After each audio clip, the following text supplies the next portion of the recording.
ഒടിഞ്ഞ എല്ല് കൂട്ടിയോജിപ്പിക്കാൻ കഴിവുള്ള ഒരു ദിവ്യ ഔഷധമാണ്. ഇത് വെച്ചിട്ട് മുട്ടുവേദനയ്ക്കും നടുവേദനയ്ക്കുമുള്ള എണ്ണ ഉണ്ടാക്കുന്നത് എങ്ങനെയാണെന്ന് നമുക്ക് നോക്കാം.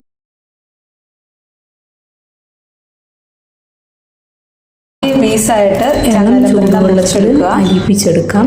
100 ഗ്രാം ചെന്നിനായകം വെക്കണം. 1/2 കിലോ നല്ലെണ്ണയ്ക്ക് 100 ഗ്രാം ചെന്നിനായകം മതി. ഗ്ലൗസ് ഇട്ടിട്ട് വേണം ഇത് ചതയ്ക്കാൻ, അല്ലെങ്കിൽ കൈ ചൊറിയും.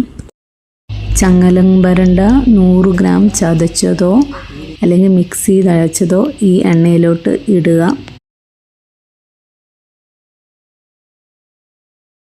പാകമാകുമ്പോൾ ഈ പത മാറി പയ്യെ തിളയ്ക്കാൻ തുടങ്ങും.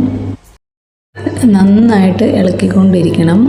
പയ്യെ നടുക്ക് ഇങ്ങനെ പിടിക്കുന്നത് പോലെ തോന്നും. കുറച്ചെടുത്ത് കയ്യിൽ ഇങ്ങനെ തിരുമ്മിക്കഴിഞ്ഞാൽ പശ പോലെ തോന്നും. അതാണ് ഇതിൻ്റെ പാകം. ഒരു തുണി ഇട്ടിട്ട് ചോർപ്പിൽ അരിച്ചെടുക്കണം.